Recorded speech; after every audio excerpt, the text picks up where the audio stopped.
Salve, salve nação! Saudações! Temos aqui o Equipe F da ESPN Brasil para falar da classificação do nosso Mengão.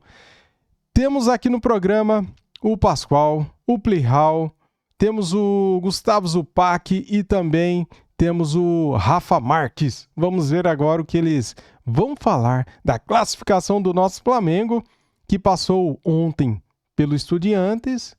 Vencemos nos pênaltis, Rossi brilhou, os jogadores que cobraram os pênaltis brilharam, então só alegria, né, cara? Teve sofrimento, mas se não for sofrido não é Flamengo, não é assim que a gente fala, então tá tudo top, tá tudo jóia, cara. Daqui um mês o Flamengo vai estar melhor para enfrentar o Racing da Argentina. Vamos lá pro vídeo, quero dar os créditos para a ESPN, link na descrição como créditos. Simbora, vamos lá. Disse Felipe Luiz. Talvez os titulares das manchetes de amanhã serão... Flamengo passa mais alguma coisa, né? Sempre tem. Mas a verdade é que a manchete é só uma. O Flamengo está na semifinal, fez o jogo em casa, a eliminatória tem 180 minutos e aí no final se decidiu nos pênaltis, onde passamos. Se passamos, merecemos passar. O Rossi... Ele tem a nossa confiança, tem o carinho dos jogadores do grupo, e quando veio os pênaltis ele veio falar para mim, ó, deixa comigo que eu errei antes, mas eu vou classificar a gente agora. Gustavo Zupac, como diria Jack, o estripador, vamos por partes. Por partes. A análise fria do Felipe quanto à importância prioritariamente do resultado. Você, como Pascoal, discorda ou você acha que o Felipe tem razão? Não, assim, em relação à campanha do Flamengo na Libertadores, é claro que o mais importante a essa altura é estar classificado. Porque não se constrói, raramente se constrói uma campanha vitoriosa em Libertadores só com êxitos retumbantes. O Flamengo de 19 passou nos pênaltis do Emelec, o Flamengo de 19 foi campeão jogando pior que o River, mas virando nos 2 últimos minutos. O Palmeiras do Abel foi campeão perdendo para o River em casa a semifinal, jogando uma final muito ruim contra o Santos, um jogo fraco que ganhou com 100 minutos, né, na prorrogação. E assim é a história da Libertadores. As Copas permitem que você não jogue bem ou não jogue tão bem e passe. Então, assim, claro que o mais importante é a manchete. Eu concordo com o Felipe, a manchete tem que ser: Flamengo se classifica para a semifinal. Mas a gente pode aprofundar. E quando e o todo é que da Libertadores, não só do jogo de ontem, da Libertadores, o que a gente tira de bom, realmente bom do Flamengo, foram os 2 jogos contra o Inter e o primeiro tempo do jogo da semana passada contra o Estudiantes. Né? O Flamengo da Libertadores, ele joga substancialmente pior do que o Flamengo do Campeonato Brasileiro, por exemplo, que é um campeonato de regularidade. A LDU se classificou na frente do Flamengo. A LDU em casa foi bom, Zupac. Sim, contra a LDU em casa foi bem, mas a fase fora... de grupos como um todo, ela foi decepcionante. Esse é o né? gol que a torcida do Flamengo suspirou, né? O Léo Ortiz disse em entrevista que ele segura, dá uma travada. Ele dá uma travada justamente para deixar o atacante do Estudiantes sem impedimento, e essa travada foi essencial. Assim, o que mais me chamou a atenção no jogo de ontem, o que mais me incomodou, é porque o time do Flamengo, nas mãos do Felipe, tem, no meu entender, como principal característica a fome pela bola o tempo inteiro. Aquela pressão pós-perda, o sufoco na posse de bola do adversário. E isso a gente não viu tanto ontem. Eu fiquei com a impressão que o Flamengo acreditou demais na capacidade técnica de jogar o jogo de ontem.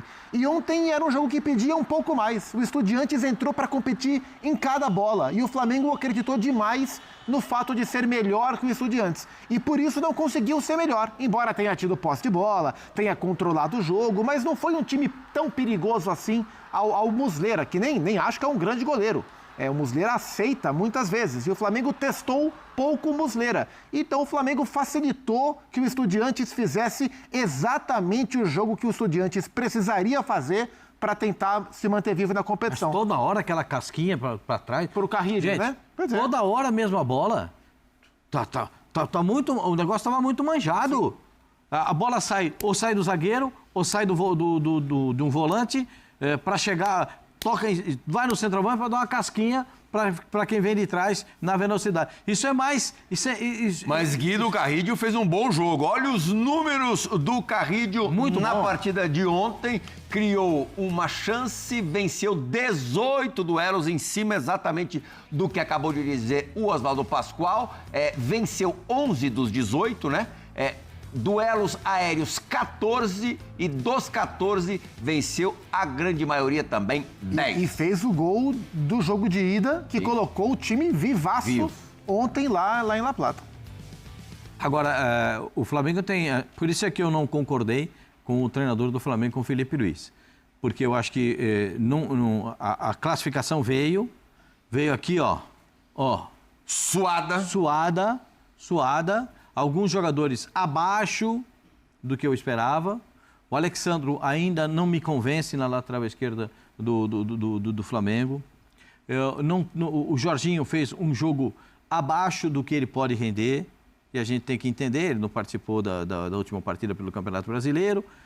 Estava voltando de lesão. E a gente tem que entender. Saúl jogou de novo uma enormidade. O debochado, que o fã número 1 do debochado sou eu. Não tem fã maior do Arrascaeta do que eu. Não fez um bom jogo, mas ele é capaz de decidir uma partida. Mas ele não foi bem ontem. Pedro não foi bem ontem. Não foi bem. Assim, ontem o jogo foi daquela do estilo Libertadores dos anos 80. Para quem não viveu Libertadores dos anos 80, dos anos 90, ontem teve um pouquinho do que é. Um pouquinho, hein, gente? Um pouquinho, porque era muito pior que isso. Mas a chegada e tal, e o braço, às vezes o skate tá correndo, o braço fica longo, sabe como é que é? Às vezes ele vai correr, ele precisa dar uma passada longa, o braço vai muito para trás, às vezes a chegada vem aqui, pega duro. Então, é um pouquinho daquilo que acontecia nos anos 80, nos anos 90, a gente viu ontem na Libertadores da América.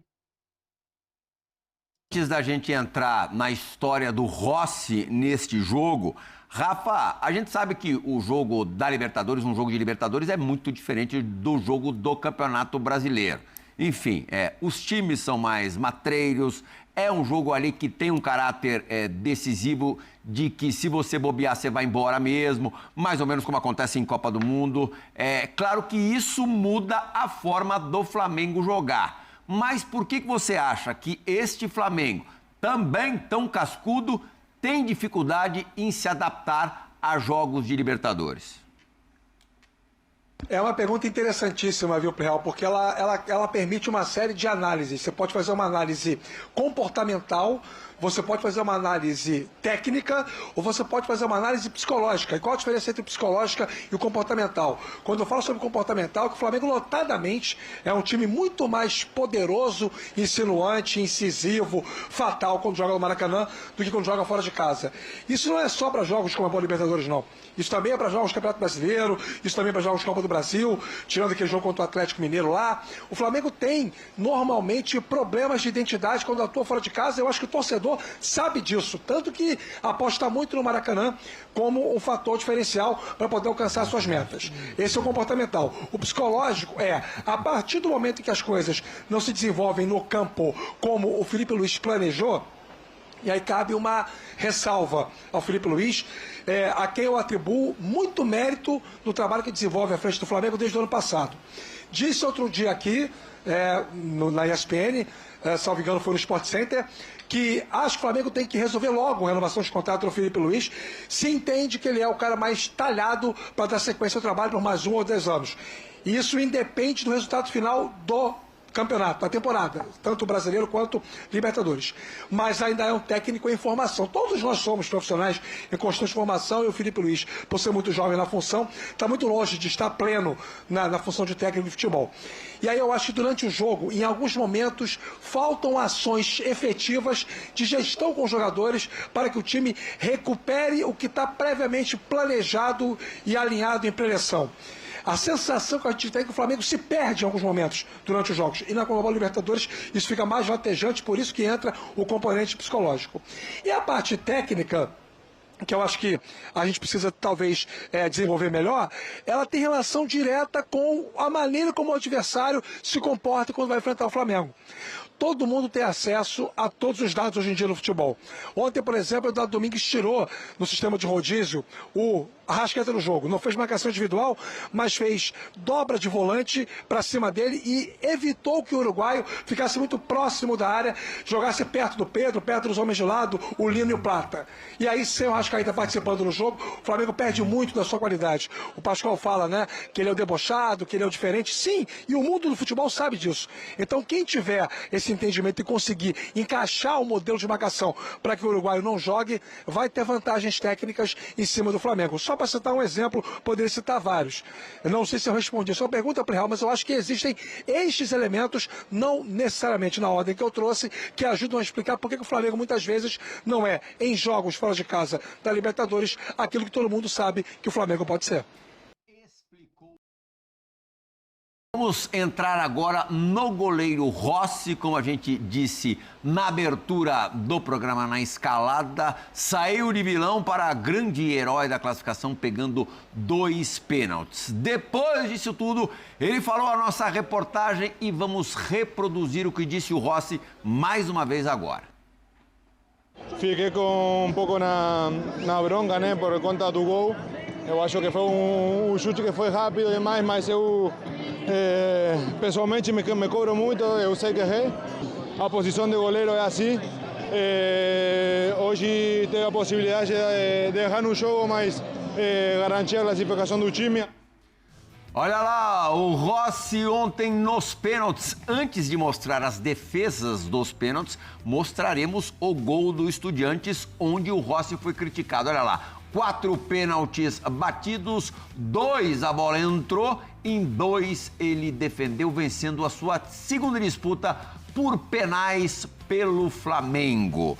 Ontem, gente, eu estava no primeiro tempo ainda na área de zona mista de entrevistas do Morumbis e só escutei o que havia acontecido no primeiro tempo em La Plata. Não havia ainda visto esse golaço do Benedetti, bem gol de jogador argentino. E ele é costumeiramente reserva, ele foi uma surpresa do Eduardo Domingues para o jogo de ontem e jogou muito bem. Ele fez os 2 gols, que o segundo foi anulado. Cacetada. E perdeu o pênalti. Eu li Pegou em cheio na bola. no X, Pascoal, você que não é adepto das redes sociais, Faz muito bem. que o Rossi tinha tomado, viu, Rafa, um frangaço. Não, eu imaginei frangaço aquele não. frango, eu juro por Mas Deus, falhou. eu te mostro o tweet. Mas falhou.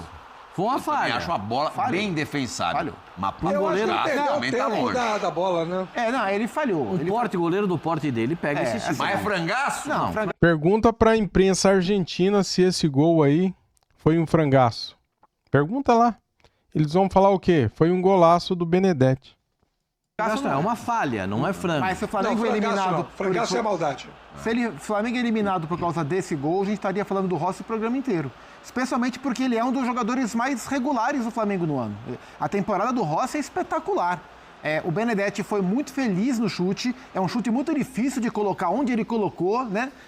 Se existe a bochecha, foi na gengiva da rede. Você é da posição, você Já sabe. fui, né? E você também. Você também era um bom goleiro. Eu tomaria esse gol porque eu nunca fui tão bom quanto o Rossi.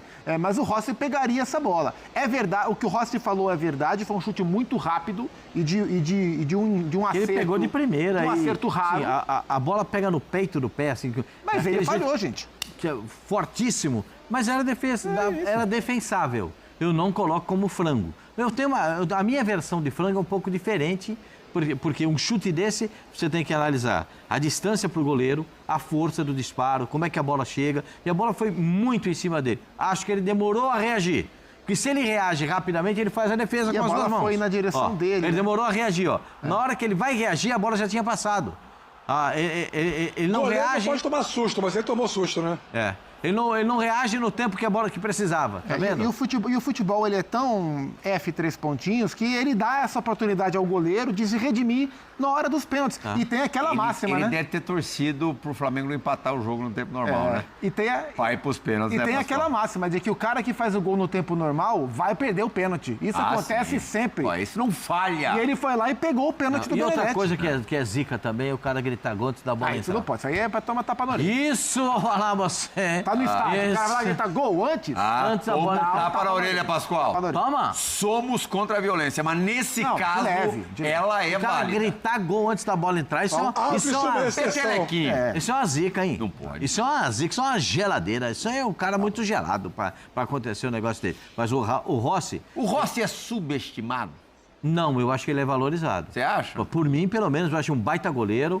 Cara Vini Colorado tá dizendo o contrário, ele acha super estimado. É que a questão do Rossi é que ele é goleiro que aparece gosta do mais, Rocher. é goleiro de time ruim. O Rossi é goleiro de time bom. Goleiro de time bom trabalha pouco. O goleiro do mas Santos ele pega pra caramba. O goleiro do Santos faz em média 15 defesas por jogo. Pô, você é cansado. Por quê? O Brasão, e o Brasão tem cada trombada. Tu faz com quase ele. umas 20. Ele é corajoso. O Brasão é maluco. Ó, Léo Jardim, Brasão Hugo é maluco. Souza, Brasão, esses caras trabalham toda hora. É muito Brasão trabalho. é muito doido. Ele vai mesmo Não, enfiar a cabeça e no ele é goleiro. arrojado, ele é arrojado. Então, o goleiro que tem...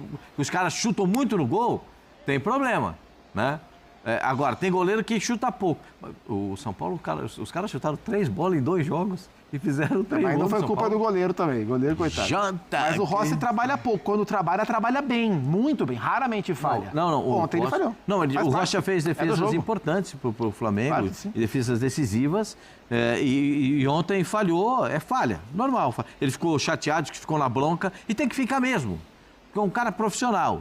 Do jeito que ele é, joga no incomparável, no Flamengo, que é um time espetacular, maravilhoso, tem de tudo para ele dar sequência na carreira de maneira brilhante.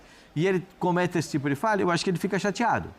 Mas você não pode dizer que ele tomou um frangaço. Ô, Pascoalzinho, incomparável foi a cobrança de pênalti do Léo Pereira. Ave Maria. Nossa. Que Você viu que Foi o ele melhor. tava nervoso? Você viu que ele botou a bola? Lá no ferro. Tá maluco. Precisa ter coragem. Que precisa ter- personalidade. Não, precisa ter coragem. Essa é a do Jorginho. Ah, do Jorginho Também do não é Pulim. mole não, hein? Não, essa do Todas. Pulim me dá frio na barriga. Não Todas conta são nada muito pra ninguém, isso dá frio na O barriga. goleiro não acha nunca. Não, mas olha isso. Que isso? Luiz Araújo. Luiz Araújo. Virou o pé. Claramente Agora, o Flamengo teve agora. um pênalti, né? Carrascal. Foi o Carrascal. Essa o Carrascal. O Carrascal, o goleiro acerta Aí o o canto, mas quarto a é o bola Léo, foi olha lá. forte. Na bochecha. Olha lá, Aí sim, ó. Ave Maria. Nossa. Que pênalti bem batido. E aí ele Mais ou saiu. menos. Mais ou Marra, hein, menos. Pascoal? Ó. Que marra, hein, Pascoal? Que marra, hein? Misericórdia. Bem mais ou menos, Léo. Bem mais ou menos, né, Léo? Foi lá no ferro. Precisa ter coragem pra bater um pênalti assim. Foi 4 perfeito. pênaltis muito bem batidos, Rafa. Esse pênalti tem que bater assim no goleiro do Sem Corinthians. dúvida. Porque senão ele pega. Não, e assim, o Zopac falava sobre o Muslera. O Muslera está há tanto tempo nisso, né, gente? E é um goleiro experiente, um goleiro vivido. Realmente não é dos grandes goleiros. Também não é um cara que falha constantemente e tal, mas assim, alguns pênaltis que o Flamengo bateu ontem, podia ser aí, sei lá, o Gordon Banks, podia ser, sei lá, se tem outro nome, o Dassaev. Alguém lembra do Dassaev, que goleiraço que tinha? Lev Yashin. A União Soviética ainda. Podia ser quem fosse, né? Podia ser Sepp Maier, não importa, não pegava de jeito nenhum. Porque foram pênaltis extremamente bem batidos. O do Léo Pereira realmente foi uma cobrança de muita autoconfiança, né? Não é só treinamento. Para mim, pênalti, gente, é uma mistura de 3 aspectos, todos com a letra C. É condicionamento, que vem do treino, confiança e concentração. Você pega esses 3 elementos, conjuga bem e faz o gol. Não tem como não fazer. Quem consegue ir bem nos 3 elementos vai fazer o gol de pênalti, porque a condição do batedor é muito mais favorável do que a condição do goleiro. Isso não sou eu que estou dizendo, né? Quem está dentro do futebol há muitos anos sempre diz isso. O Flamengo foi cirúrgico. E sobre o Rossi, nós temos que falar uma coisa importante nesse momento, hein? E que ele é o tema aqui no programa. O Rossi chega em 2023 para resolver um dos problemas crônicos que o Flamengo tinha até então. E alguns dos elementos que eram debatidos na época era que o Flamengo não tinha nenhum goleiro 100% confiável. Hugo Souza era confiável até falhar bizonhamente contra o São Paulo. O Santos era confiável até começar a ter problemas em bola aérea. O Matheus Cunha era confiável até começar a se posicionar mal e tomar gols bobos. Quando chega o Rossi e com pouco tempo ele já assume a titularidade, ganha essa sequência, 2 anos no gol do Flamengo, O Flamengo tem ali uma situação resolvida, equacionada. Ele está entre os melhores goleiros do Campeonato Brasileiro? Talvez não precise estar, porque a bola pouco chega. Ele é goleiro da seleção argentina? Não, não é goleiro da seleção argentina. Mas é um baita goleiro. É um goleiro que pouco falha. E ele chegou para resolver. Sabe aquele jogador? Você passa um tempão debatendo que aquele time tem aquele problema X. Aí o cara chega e ninguém mais debate o problema. O Rossi chegou para soterrar qualquer debate sobre o problema gol no Flamengo. E se a gente parar para lembrar, o Flamengo se classifica na última rodada da fase de grupos, num jogo que era para ser muito fácil contra o Tátira e foi 1-0 apertado, com o Rossi pegando uma bola que talvez fosse anulado se a bola entrasse, mas talvez não, assim, com o pé no finalzinho do jogo. Então, assim, o Rossi é um cara muito importante nas vezes que o Flamengo precisa dele. E sobre o pênalti do Léo Pereira, claro, é o pênalti que mais chama atenção, mas eu acho que um antes do Léo Pereira é o Cetré, o pontinha colombiano do Estudiantes. E ele também mete no trinco, com uma força, assim, tirando os dois que bateram mal, que o Rossi pegou os dois. Na última bola do jogo ele tentou a baita. É isso. Maluquete. Tirando os dois que perderam, todo mundo bateu muito bem. O Cetré entrou bem. Ele é o jogador rápido que tem Estudiantes. Ele entrou bem. Inclusive, ele bateu 2 bolas de fora da área. Uma, o Rossi foi.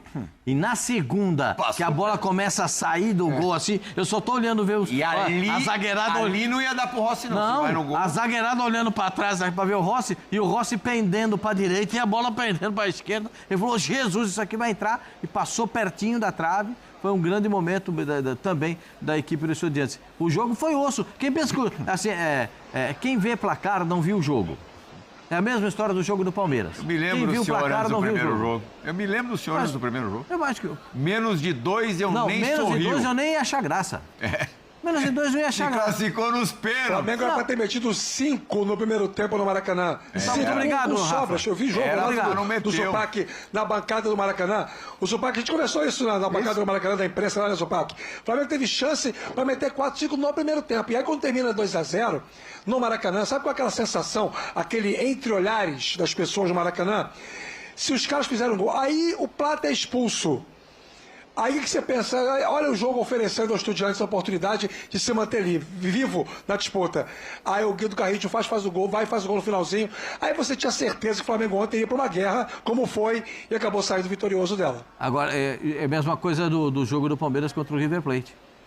Se o Palmeiras faz 4 no primeiro tempo contra o River Plate, estava... Na Argentina. Na Argentina, estava fora de contexto? Não, a questão é que os 2 segundos jogos foram mais equilibrados do que se imaginava. Sim, quem vê o jogo do Palmeiras, quem vê o placar do jogo do Palmeiras, não viu o jogo. Sim. Certo? E quem vê os 2 placares do jogo do Flamengo, também até se assusta com o jogo. Mas o segundo jogo eu não gostei. Daqui a pouco a gente vai fazer essa comparação de Palmeiras e Flamengo nessa fase de quartas de final. Mas pensando na semi do Flamengo... Sim. Com o Racing, o buraco é ainda mais embaixo.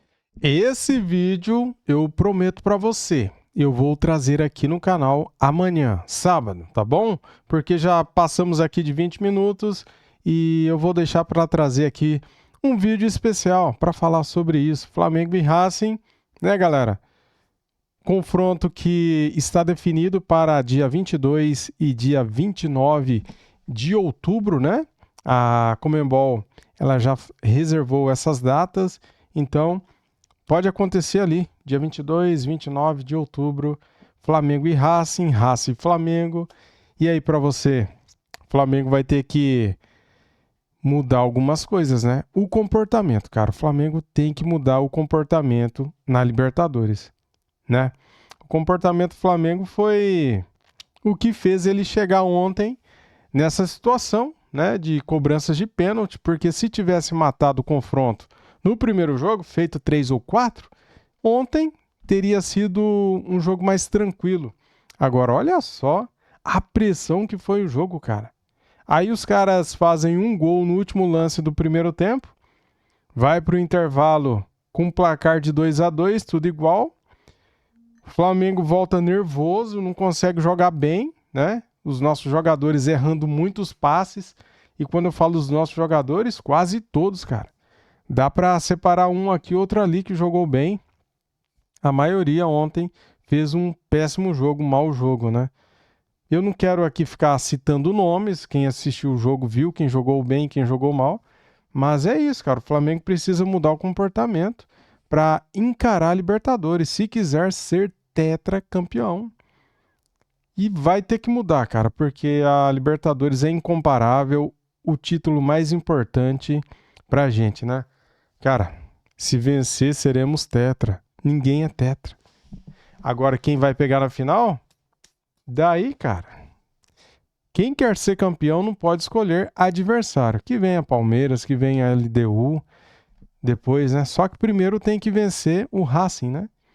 E, galera, vai ser difícil, não pensa que vai ser fácil, não. Ainda mais se tratando de time da Argentina, né? Os argentinos, eles têm uma força, uma vontade, assim, que, cara, é o jogo todo, são 90 minutos. Os caras não desistem. É impressionante, né? Então, a arbitragem que eu achei que seria péssima ontem foi boa, né? Não comprometeu o jogo. Ainda bem que existe o VAR, né? Que anulou o gol irregular do Estudiantes, o segundo gol, né? Que estava impedido, né?